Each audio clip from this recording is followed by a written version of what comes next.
Thank you for auditing the always positive new music review show hosted by a French professor who is super excited to review the new album And in the Darkness Hearts Aglow by Weyes Blood.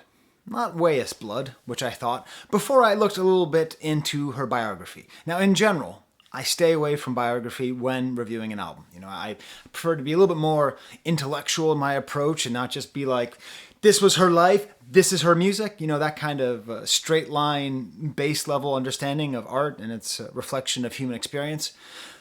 But I'm going to make an exception. I'm going to have a little bit of biographical nonsense because it's going to help me to frame this album. Now, first of all, I need to tell you, this is my big weekend show. I had a poll over on my community page in YouTube. This album almost won. I chose it because I don't know anything about Weyes Blood. I somehow missed her last album.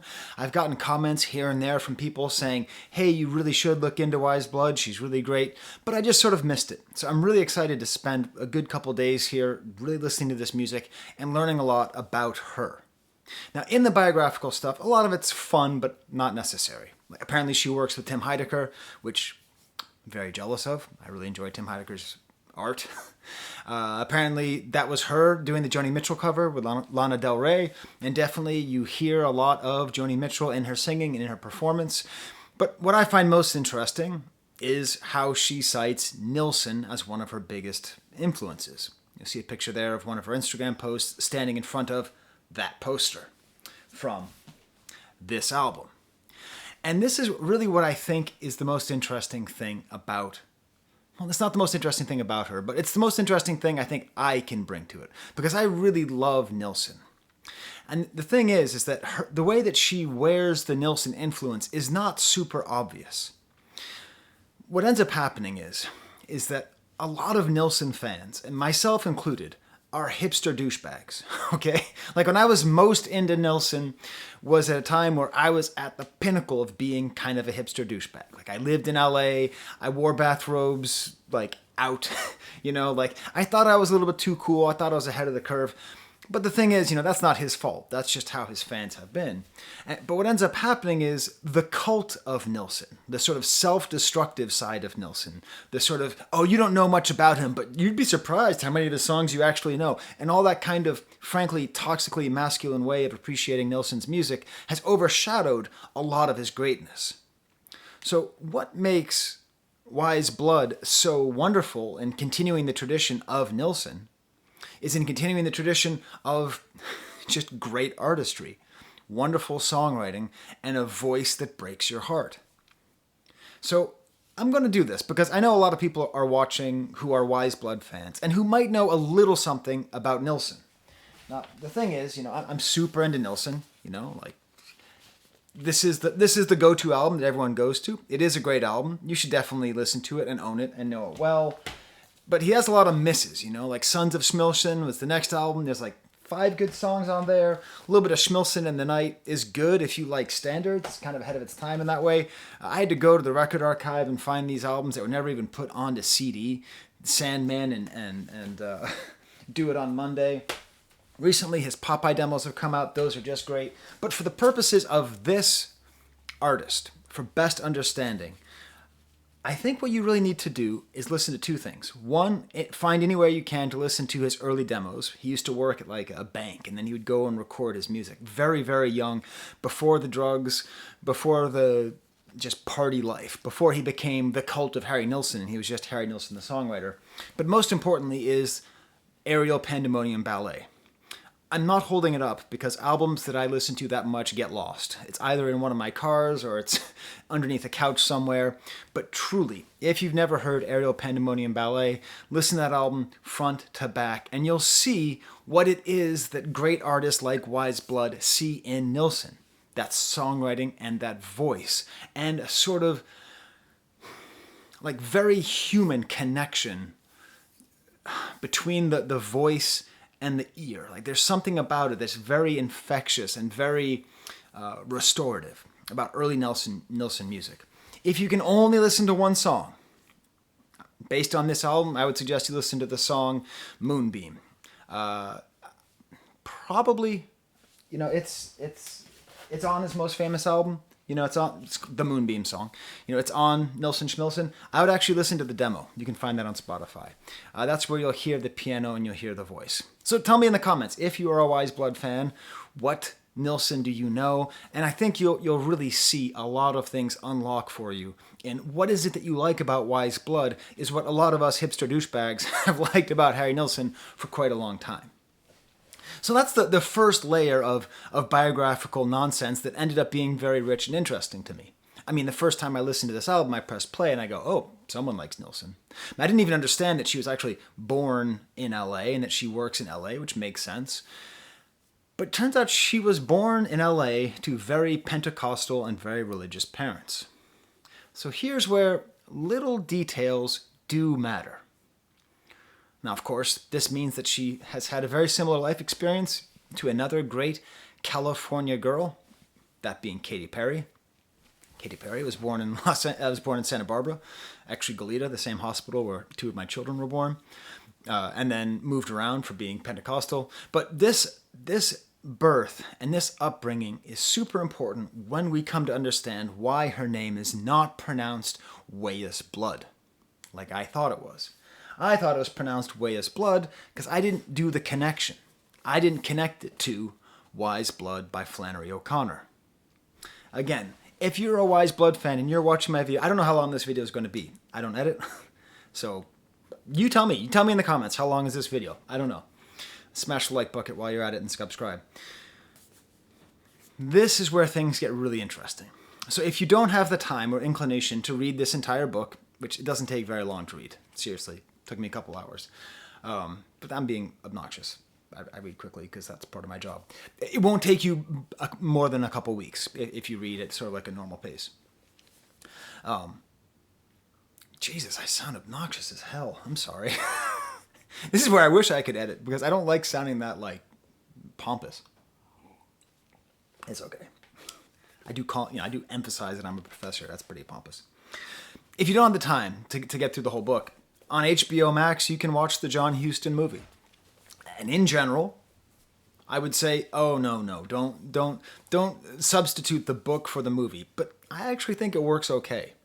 The movie it's not balanced the way this book is between these two main characters. It's all based on one primary character played by the absolutely insane Brad Dourif, one of the craziest, most over-the-top performances you'll ever see. We're talking John Huston, we're talking Treasure of the Sierra Madre, we're talking Maltese Falcon, like a very big deal director sort of towards the end of his career. And it really does have the dark, strange comedy of the book. But what I want to do is tie it all together. Like, what does this musician have? And again, I'm basing this just on this one album. What does this musician have? So musically, I think the Nilsson part really tracks. But spiritually, what does Weyes Blood have to do with Weyes Blood? Well, you can read her author's note to the second edition, which I'm going to do. Weyes Blood, I'm going to skip a little bit. The book was written with zest, and if possible, it should be read that way. It is a comic novel about a Christian malgré lui, despite himself. A Christian in spite of himself. Okay? And as such, very serious, for all comic novels that are any good must be about matters of life and death. Weyes Blood was written by an author congenitally innocent of theory, but one with certain preoccupations.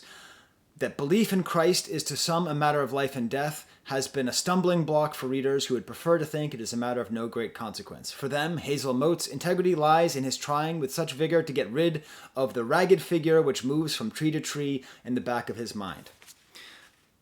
The idea of an artist who was born into a Pentecostal family and had to move around and has Jesus Christ jumping around in the back of her head, quote, moves from tree to tree in the back of her mind.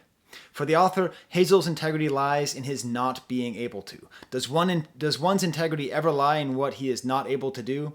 I think that usually it does, for free will does not mean one will, but many wills conflicting in one man. Freedom cannot be conceived simply. It is a mystery, and one which a novel, even a comic novel, can only be asked to deepen. So her fascination is with this primary character in what they are unable to do. And what this character is unable to do is get away from Christ. or one could even argue away from spirituality.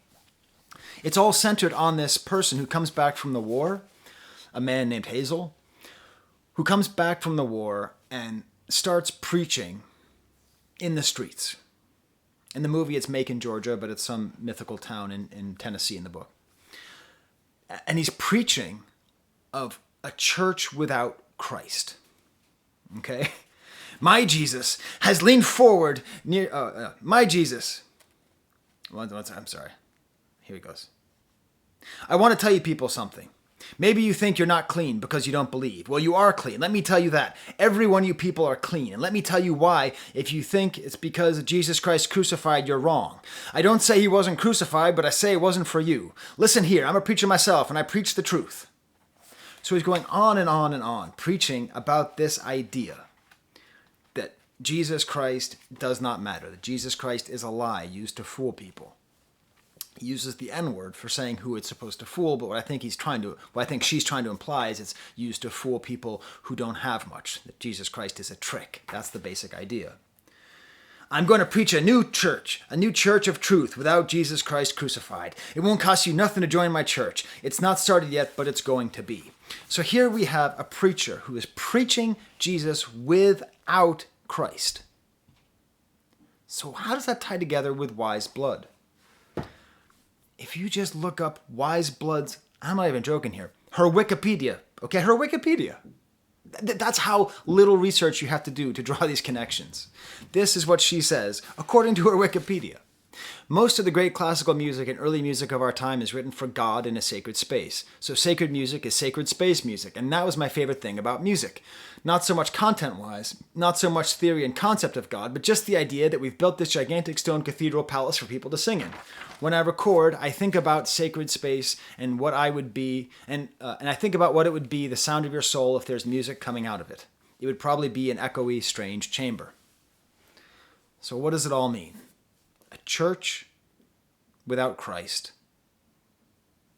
Church music without Christ. Church music in a church without Christ, and a preacher without Christ. But the similarity, and what I think is the most important thing that's happening here, is that the desire to remove Christ from the question of spirituality, I believe in Flannery O'Connor's book, and I believe, as far as I can tell from what I understand of what Weyes Blood is from this album, it fundamentally recenters everything around the human being. That's how the Renaissance started, when we stopped putting Jesus at the center of everything, we started putting the human at the center. It's the humanist concern, right? So the idea that we don't need to be saved, that we can be our own salvation, that our own blood will save our own blood. This idea, I think, is at the center of the book Weyes Blood, and I think might be at the center of Weyes Blood, the album. And the funny thing about it is that the darkly comical thing about Flannery O'Connor's book is that he can't avoid it. He keeps getting more and more Christian-y. He keeps getting more and more Jesus-y. He keeps behaving more and more like a typical Christian. He's trying to get away from Christianity, and in a way he's trying to reframe spirituality, but he keeps on falling back into it. I think that might be part of the missing equation here with Weyes Blood as well. That she's trying to move away, perhaps, from this Pentecostal upbringing, from this very particular vision of Jesus Christ and the spiritual world, but through her music and through her art, much like Hazel through his preaching, ends up falling back into the same spiritual world, just with a different name. And if you are a Christian, I think you can read this book and say, well, this is evidence that Christ is always in our hearts. And if you're a Christian, I think you could listen to the moving music of Weyes Blood and say, this is why Christ is always in our hearts. If you're more strictly a humanist, it is evidence of humans' greatness, which is probably where I fall. So there's Weyes Blood, Weyes Blood, Weyes Blood. I made my family watch Weyes Blood, the movie, yesterday. It's very fun. Very bizarre. I'm giving this book to my daughter. She's going to read it over a Thanksgiving break. It's a good book. It's Flannery O'Connor's first book, so it's a little bit rough. It's kind of cobbled together, but that gives it sort of almost like a punk rock feel. The movie feels very punk rock as well. I forget, one of my commenters said it. I think it was maybe Jimmy Playlists, I think he calls himself. Anyways, So there's the biographical help, the spirituality of Flannery O'Connor with the talent and heartbreaking genius of Harry Nilsson. You mix those things together, you have this album. That's like really high praise. I'm going to take a second for you to smash the like bucket. Subscribe. Leave a comment. Tell me like, I can't believe you didn't review Titanic Rising and this album is better or this album is worse. Tell me all the stuff you want to tell me about Weyes Blood, okay? Tell me all the stuff you want to say about Nilsson. Maybe you had a hard time getting into Nilsson because you like stumbled on some of his other stuff. Or maybe there's too many hipster douchebags like me telling you how great Nilsson is. Did you know he's Paul McCartney's favorite musician? Yeah, everybody knows this guy. So let's talk about this actual album. One of the great dividing lines, I would say, between Weyes Blood and Nilsson is the lack of irony. And that's why I, in particular, enjoy the earlier Nilsson stuff, because when he was younger, he was just less jaded. He was less lost to his trauma and to his self-inflicted wounds, I mean, the sincerity is so everywhere on this album. That's like on the album cover, like you see her and her heart is like lighting up, and it's like a painting. It's just so unbelievably earnest. I think this comes through in her lyrics too. I'd say the songs are she has two different modes. One, I'd say she's a preacher, where she's talking about the state of the world. In particular, I'd say the state of the world in its fractured post-COVID, post-Trump. Let's not call it post-Trump. Whatever this fascist wave is that's been going over the world, right? I mean, I don't know if it's over yet. But anyways, ever since, we'll call it post-Trump, post-COVID, where belief in systems is fragile, belief in each other is fragile, isolation is high. Part of her is preaching to that part of our soul. And then the other part of it is just a straight-up singer, just singing about her life, just singing about heartbreak and the difficulties of being in relationships. All the soundscape, when I first listened to it, I was a little turned off because I was like, this is just, I get it. You like the 70s. You like LA. You like Joni Mitchell. You like Nilsson. Whoop-de-doo. In a way, I was sort of like, so is this just like a straight-faced St. Vincent album, But just before you get too pissed, like I was wrong. That first impression was wrong. I wasn't paying close enough attention. Because when you pay enough attention to this album and really listen to it for the second time, you realize it goes way beyond any kind of simple Ganga the aping of the original like 70s sound. I really think we need to praise the production on this album. I forgot the name of the producer. So how much I remember that Richard Perry produced this album, and I would say that I think there's a similarity here because it's not like this producer, like Richard Perry didn't make Nilsson great, and whoever this is who's producing Weyes Blood, Dan? Is the name Dan in there somewhere? Anyways, isn't making Weyes Blood great. Tell me in the comments the name. But really knows a couple things. One, how to use her voice, like how to mix her voice with other instruments, because it's very clear that Weyes Blood is writing everything and composing everything. That doesn't mean that Weyes Blood is in charge of every single bell and harp and whistle that's in this entire album, and bird sounds. So there's like having a voice this strong without it ever being too much. It's never too much.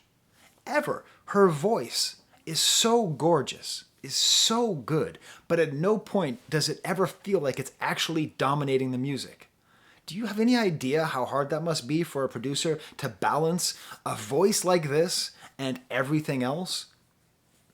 It really does deserve a lot of credit. And beyond that, just the album itself flows really nicely. It's very clearly conceived of as an album. I assume that's their sort of joint effort to create an album where, I've only listened to it maybe 10 times now, but like, I feel when side A turns over to side B. There's a different character to the first couple songs to the next couple songs, and there's a little bit in the middle, and then at the end it has a certain feeling, Each of the songs too, like there's not a lot of like super defined parts. Maybe this is Weyes Blood's songwriting style, but it's not like there's a chorus that's like, my heart's aglow, do-do-do-do-do. Ebb and flow, do-do-do-do, and then back into like everything. What am I talking about? Everything's. You can clip that together if you want. Sky's greatest hits. Like the changes are often subtle between the verses and the post-chorus and the chorus, and it creates for lack of a better word, a good vibe all the way throughout the album. I mean, really, her voice. So what I think the great vocalists do is what I call Hendrixing. So if you ever learn how to play Jimi Hendrix songs on guitar, you can just play the chords and that's fine. But the way Hendrix plays is that he is so comfortable with his both his hands that strum and his hands that finger that he is always playing something different. It's like an extended guitar solo that somehow also has the weight to carry a verse. And there's something about Weyes Blood's singing that has that ability, where if you actually listen to it, she doesn't repeat the same melody through every verse, first verse, second verse, but she's always right in the correct tone and whatever, correct register. So, like when you actually pay attention to just the voice, there's like a playfulness and almost even an improvisational quality to her singing, which when singing at this level is truly impressive. So if you hear any snoring, here, I'll show you. My dog is snoring right over there. He's in the song. So I'm going to try not to wake him. And if you hear any crying, my baby's upstairs waking up from a nap. So I have a very full house here. I made pancakes in the morning. I had to kick everybody out. Speaking of which, this album totally passes the pancake test. So I listen to music like on my headphones. I listen to music at the gym. And I listen to music with the whole family. And I put this album on after I made everybody their Kenji Lopez pancakes, best recipe in the world, and we were all sitting around and the sun was coming in and we were playing with the baby and the music was just right. It totally fills a house with warmth, with joy, with depth, like that whole thing that she's talking about, like the sacred space of a church. And I assume this is why people love her music so much, that she is able to make whatever space you're in sacred with the beauty of her voice and the echoing melodies. That's not in my notes, by the way. I just thought of that when looking at my dog Bo over there. So let's get to a stamp. Let's get to an example song. Click on the banana, above the genius, above the book. To hear the song, It's Not Just Me, It's Everybody. This is the first track, and I also think it's the best example of this album. This is a song where it's like, if you're gonna listen to any song off this album, this is the one. Right off the bat with very Nilsson-esque simple piano, very soaring singing by her. At first I thought it reminded me a lot of Joni Mitchell, but the more I listen to it, the more it really does just sound like good Nilsson. The thing about Nilsson is that he intentionally destroyed his voice halfway through his career. So part of the reason why albums like this are terrible, it's because he destroyed the most beautiful thing in the world, like on purpose, while running around stoned with John Lennon. So any singer that can make me feel like early Nilsson immediately gets me happy, because that's the sad thing that the world lost. What I love about this, and this is throughout the whole album too, is with her songwriting, is that there's actual complexity. Like, she doesn't just do chords. Like, she'll sort of like, nothing's very straightforward in how she constructs songs. Like, these verses kind of like modulate up and like sometimes goes a little bit like minor as well, and there's all these like synth voices in the back that lead up to the back half of the first verse, which again just gets oddly ominous, like just for a second, and then resolves. Again, it's easy to listen to and just kind of sit there and nod your head, but when you're actually listening, there's a lot going on under the surface. Leads into this very cool chorus where she's singing It's Not Just Me, and there's a harp in the background. Mary Lattimore plays harp. She went to school in the town where I live. So there you go, Rochester, New York. I think I even saw her in concert once because my daughter used to play harp. I mean, she still plays, but not actively. So, she's singing the title and has all this voice. And what I love about the first of all, I'll get into the lyrics in a second. But I love how It's Not Just Me is very staccato, and she sings it very staccato. It's not just me, it's not just me, it's not just me. Obviously, I went to Eastman for voice. Not just me, PhD in having a beautiful voice. Not just me. It's everybody. And then it gets super glissando and long, and it so that the tension is built up with It's Not Just Me. And then the tension is relieved by It's Everybody. It's not just me, it's not just me, it's not just me, it's everybody. Which reinforces the theme of the whole thing, which is how we're all unified in our alienation. You might feel alone. You might think that you got nothing. But the good news is everybody feels the same way. It's a bizarre outlook on life, which is so depressing it's life affirming. It's so depressing it's not depressing, right? If everybody feels alone at the party, if everybody feels unseen, then we are all united in that. I don't think this is a coincidence. This is coming out post-COVID. I think this is a post-COVID song. I think it's this feeling where we all felt that way. You know, it's not just me, it's everybody. You know, we can't all be together and loving and cuddling each other like those two are. Look at that. My house is so full of life right now. You know, like by the end of the song, there's like the post-chorus of singing everybody, everybody, and everything sort of goes over again. And again, just listen carefully to how much things change within verses from verse to verse. And then all the lyrics are in that same vein, the universal alienation, the fact that we're all together in our aloneness, sitting at a party, wondering if anyone knows me, really sees me who I am, or it's been so long since I felt really known. A beautiful idea. You really relate to it. Again, she's a super famous star with millions of fans and all that. But again, she doesn't know if anybody really knows her. To know that every wave might not be the same, but it's all part of one big thing. So this is that preaching bit, right? Jesus without Jesus. It's Christ without Jesus. You're not... Sorry, you really have to see Brad Dourif in that movie. He is out of his mind. It is the most over-the-top acting performance in movie history. I just said it. Brad Dourif in the movie Weyes Blood. But it is, you know, I mean, this is preaching to us. She is preaching to us. This is a humanist sermon. We must know that every wave might not be the same, but it's all part of one big thing. Every human being may not be the same. We are all individual snowflakes, but we are all part of the blizzard that has completely covered the school where I teach. Western New York is a nightmare right now. You know, and at times I could see the preachiness getting to people. You know, mercy is the only cure for being so lonely. Has a time ever been more revealing that the people are hurting? You know, maybe. I could see it. This is the thing, though. If you're going to be preachy, you have to move people. So if you can listen to her voice and her singing and her songwriting and not be moved, well, then of course you're going to hear this and go, oh, gee, great, just what I need. Some, I don't know how old she is, 25-year-old, 26-year-old, 22-year-old, 38-year-old, I don't know how old she is. I have no idea. I'm going to listen to some rando lady tell me about life and how we're all part of it. But if you listen to her music, if you're in the church and you hear her preach, and the preaching is her voice, and the big stone, and the echoing, and the light coming in through the stained glass, you're moved. Church without Christ. Next song is called Children of the Empire, even more in that preachy mode, simple, plunky piano, kind of a gauzy sound. Her voice just does so much work here. A great pre-chorus where the drums come in. There's a lot of bells on this album. My daughter, who likes this album quite a bit, says it reminds her a lot of Christmas music. I'm like, that's just because there's bells. But hey, here's my one note for Dean. Is Dean something? Is that the name of the producer?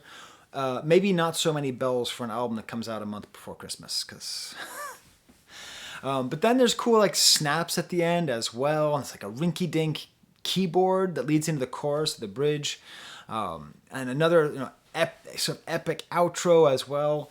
Again, everything in this album flows from part to part. It isn't very discrete. It is, in general, right now, music is becoming very modular. By that I mean like the sections of songs are becoming a lot more distinct. I believe this is a reaction to, or perhaps a desire to placate, TikTok.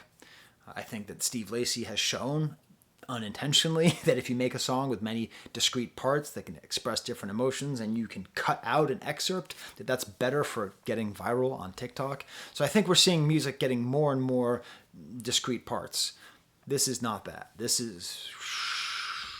At times it almost reminds me of sort of like Phil Spector-y Beach Boys style production in the back. There's like strings and there's like harps. Lyrically, this song is, I'm going to say it. I'm going to say a word that's going to get me at least one dislike. So I'm going to say the word and then have a sip of my coffee like what's his name? Kermit the Frog. The lyrics are problematic. Not really, but it's a song about the children of the empire, who I assume are us, my kids, me, you, Americans. If you're not, hey, actually 50% of my audience is not from America, so ciao. But I think it's sort of about like the way that Americans are, where we are the children of the empire. So much blood on our hands, king and queen of being lonely, children of the empire see that we are all lost. The reason that's problematic is that we do deserve sympathy, right? Like, what's his name? Barron Trump. He deserves sympathy, right? I mean, his dad might be, a malignant force in human society, but this kid didn't do anything. And okay, so he's going to be born with a private jet and all the opportunities in the world, but he's the son of an empire, right? Like children are innocent, and to a certain degree, American citizens are innocent of what our great empire has done. But at the same time, it does wash our hands a little bit of our own implication. We may say, oh, how terrible it is what America does in its foreign policy, or what we may do in terms of not really what our country fails to do in supporting human rights, but I'm still recording this on a cell phone that cost me $500 because I know it's being made by children. So, I can't wash the blood off my hands, but also I'm going to keep enjoying the benefits of all this blood. So that's why it's problematic, but it's okay. I don't think it's like bad. It's not what the kids would say, cringy, but I do think perhaps it deserves a little more introspection. But then, thank goodness, things switch up with the song Grapevine. Oh, Grapevine. What a song. Switches it up, away from piano now to guitar. That did not sound good. Switching up to guitar. Like bass and guitar and voice. But the cool thing is, again, you gotta listen. You gotta listen, because this is not just straight up bring, bring, bring, bring, bring. It's got a rhythmic hiccup in there. Yeah, not one of you should not get the hiccups. It's got like a rhythmic hiccup and like slight modulation in the chords. It's not super simple. And then we get this great drum fill into these wonderful drums. I just want to thank everybody. I want to thank everybody who is out there making music and going back to 1970s style muted drum sets. I think St. Vincent and Jack Antonoff on her last album, Daddy's Home, did a lot of that, did a lot in service of that. But just drum sets that are being played by great drummers, where the drums are just restrained and proper and muted. It's great because you know me, I review mostly rap albums. I love rap music. I love 808s. But those drum sounds can't be everywhere. We have to have something that's not an 808, right? So it's just great. I really like how the chorus is just the line on the Grapevine. This is a very California song. So, I mean, the Grapevine, so I used to live in Oakland. I used to live in Los Angeles. I used to live in Santa Barbara. So I've spent a lot of time in California. And so when you spend a lot of time on the Grapevine, which is the 5. Well, okay, it's called the 5. There's an imaginary line in the middle of California where when you start in San Francisco, you take 5. And then halfway through, you're on the 5. Southern California adds definite articles. I don't know. You cannot leave San Francisco on the 5. Nor can you arrive in Los Angeles on Route 5. It changes. Anyways, they call that the Grapevine. And I have spent so much time in my life on the Grapevine. Hell, I took the Grapevine down to San Diego once. I got sciatica. It's the most pain I've ever been in. It was on Thanksgiving, as a matter of fact. And I didn't know what sciatica was. I was just in a lot of pain. So, like, it's a very LA thing here. It's a very California feeling. She even says, California is my body. Isn't that a Lana Del Rey lyric? Didn't she have a whole thing like, my body is the map of California? Am I wrong? What am I thinking? Doesn't matter. But I just love the aching tone. Again, like, Nilsson can do the aching tone. And very few people can do that too. And she does it. She has that aching tone. The kind of heartbreak, And this is personal. This is not global. It's about feeling, as she says, kidnapped in her car. And I have been in a bad relationship, in a car, on the Grapevine, in traffic, driving up that way. Just, I have felt kidnapped. Like, this is such a relatable moment. When you're in a bad relationship on a long car ride, you feel kidnapped. But then her lyrics are just so beautiful. If a man can't see his shadow, he can block your sun all day. He can make you small. Simple, very well explained. It's funny because, Flannery O'Connor is known as Southern Gothic, which is a term she was ambiguous about because she thought it was very northern normative. Like, whatever's the north is normal, whatever's southern has to be defined. But it sort of makes sense because there was a lot of similarity between her and other authors, sort of a somewhat grotesque, and this is certainly a grotesque book, kind of a grotesque vision and sort of issues of poverty and rural poverty and racism. What I like about this is that because I'm thinking of Weyes Blood and I'm thinking of Flannery O'Connor, I'm also thinking, because it's on the 5, it's going up through highway, I'm thinking of Steinbeck. Steinbeck obviously wrote about the Grapevine, Grapes of Wrath, etc. So I'm going to say something, and this is, listen, okay? I don't teach literature in English, okay? So I don't teach Steinbeck. I don't teach Flannery O'Connor, okay? I am just a guy who knows very little about American literature. But I'm going to go as far as to say that this song is Steinbeckian Gothic. Maybe you're an English professor. Maybe you're an English student. Tell me, what do you think of this idea? Can you listen to this and read these lyrics and not tell me Steinbeckian Gothic? Or am I just being an emotional cowboy? One of my new favorite lines, emotional cowboy. I want to be an emotional cowboy. I went through 2 different cowboy phases in my life. Sad but true. That hipster douchebag who liked Nilsson, he was wearing a cowboy hat. Then we get to the next song, God Turned Me Into a Flower. Now, you might have noticed, if you have keen eyes, because I love having my props back here, even though my wife insists nobody cares about the props. It's just a waste of time. It's cheesy and it's beneath me. I think it's fun. You can tell me in the comments. You'll see Perfume Genius is back there. And I realized he's like the other guy. He's the other person I could think of. I don't know. I don't hear that much Nilsson in Perfume Genius's singing. Or in his songwriting, but still, that ability to communicate such strength and warmth and pain and human feeling through voice, I realized in this song, it drew me immediately to Perfume Genius. Like, is this secretly a Perfume Genius song? Like, tell me, if you're a Perfume Genius fan, and I told you, oh yeah, Perfume Genius has a song called God Turned Me Into a Flower. You'd be like, yeah, that makes sense. It's like a retelling of the Narcissus myth. Oh my God, does that make sense? Like, so much of Perfume Genius seems to be about the obsession with how he looks and looking at himself, and what does that mean, and what is it in relationship, blah, blah. Yeah, and so it's like, Narcissus turning into a flower, like the Narcissus flower, So yeah, so that's a Perfume Genius song. Except it's not. It's not a Perfume Genius song. It's a Weyes Blood song. But I really think that it goes quite well together. I'll move that there so you can see his torso. Little eye candy as opposed to the sky candy. A little bit like, what if they toured together? Like, could you handle that? Are they friends? Is there overlap, by the way, between Weyes Blood fans and Perfume Genius fans? Because I'm going to buy this album, this Weyes Blood album, and it does the similar thing. I mean, you want to talk about feeling like you're at church, listening to Set My Heart on Fire immediately. The Perfume Genius album that's right there.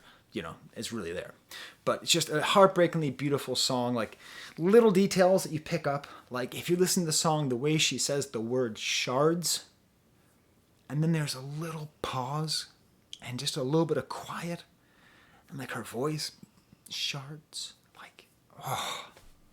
Again, and it's almost church music in the post-verse with just these sounds. Like the best part of the song is where there's no words, where she's just singing. It feels like we're in a choir.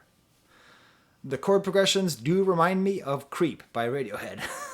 I just ruined the song for you. You're going to hear it, and then you're going to go, wish I was special. Oh my God, I hear it, Sky. But I really love the ending here. Just this whole thing, her whole thing, if it is her whole thing, which I'm going to believe her, that she's making church music without a church, without Christ. Just the instrument, just her voice going, and these weird greebly sounds in the background, and these birds and these whales and these birds with this reverb chamber, and you feel like she's turned into a flower. Like I feel it. I feel her turning into a flower on the song. Like no longer able to announce words, but just able to enunciate these sounds. Just beautiful. The next song is called Hearts Aglow. So the Perfume Genius thing I came up with this morning while I was flipping pancakes. Set My Heart on Fire Immediately is the name of that album. Hearts Aglow is the name of this album. It's Hearts Aglow because they're on fire. Okay, so there's I think of all the intertextuality that might be going on here, and I haven't read any interviews with Weyes Blood. What's her real name? Laura Merling, something like that. Something Merling. Megan Merling? Doesn't matter. Weyes Blood. Hadius? I forget his name too. I'm just going to go with their stage names. I think there's a conversation happening, not just with Nilsson and the ghost of Nilsson, but also with Perfume Genius. But what do I know? But in particular, Set My Heart on Fire Immediately has a lot of great songs that remind you of sort of 50s style rock pop. Like arpeggiated chords being played on the guitar. This song, okay? So this song also would fit on that album. Aching and beautiful, builds in. It starts off in this kind of like the sound of the ocean maybe in the background, and a little bit of like a hiss that's there on purpose, and it builds into like a 70s chorus with 70s drums, great little harpsichord bits. You Can't Control Hearts Aglow. Interesting idea. I assume that Hearts Aglow means like hearts on fire because later she talks about twin flames. And there's a guitar solo on this song. That's nice. And then we get the next song, And in the Darkness. Now this is what I'm talking about, an album. So when I get this album on vinyl, which I will, side A ends with Hearts Aglow, and then side B starts with End in Darkness. And the album title is End in Darkness, Hearts Aglow. So there's a great inversion, nice little trick, reminding you of flipping over the album, but also flipping around the order of the songs to make the title of the album. It's intentional. And I think it's intentional because End in the Darkness, Hearts Aglow like implies like darkness and perseverance, which is one of the themes of the album. You know, the darkness of heartbreak, the darkness of COVID, the darkness of living in a quasi-potential fascist state, but then our hearts aglow as individual humans. And it's an instrumental song, gorgeous cello, leads right into the next song, Twin Flame. Kind of unexpected song, Twin Flame. The heart that's aglow, on fire immediately, has like this cool kind of Casio drum loop. Almost reminds me of like Angelo Badalamenti and like the Twin Peaks soundtrack. Some of the guitar work reminds me of New Order, so we're sort of like unexpectedly in the 80s here, but there's all these great things in the back with the production. There's like other drum machines and other drum sounds, and the lyrics, because we are more than our disguises, we are more than just our pain, and I am standing here just calling your name because you're my twin flame. So now I'm going to go too far and say that he's her twin flame. No, I don't actually think that. I'm being too cute. I don't know. I'm trying to figure out, like, is this sort of like one of those things where artists talk about their fans as though they are like completing them, or is this just a straight up love song? I don't quite know though. But this appears to be a love song about my twin flame, like someone who you do find that connection with. Then we get to In Holy Flux. In Holy Flux, which is an instrumental. Another nice instrumental. Then we get to The Worst Is Done. Almost sounds like an ultrasound in the beginning. My phone is filled with ultrasound recordings. Every time I'd go into the doctor's, when my wife is pregnant, we'd listen to the ultrasound, I'd record it, listen to it. It has that kind of like heartbeat sounding guitar, bass, those great low-key 70s drums. The voice is strong and sweet and goes kind of low, talking about this long, strange year. Again, it feels to me like this is very much about 2016, about 2020. We lost our voices. It's a different world and I'm a different girl. And it's funny because it's like an upbeat song with sad lyrics. They say the worst is done, but it's just begun. I mean, that sounds like a Morrissey lyric. They say the worst is done, but I'm afraid it has just begun. But I wonder, because the music reminds me of the Carpenters. And I wonder if this is in conversation with the song We've Only Just Begun. I don't know. The chorus effects, the way the drums sound, the melody. I did this. I listened to them back to back. The same way you can listen to the Moonbeam song by Nilsson along with the opening track off this album back to back, and you hear them, you just go, oh, wow, this is an enjoyable pairing. It's a really enjoyable pairing. We've only just begun. They say the worst is done, but it's just begun. I don't know. It's nice.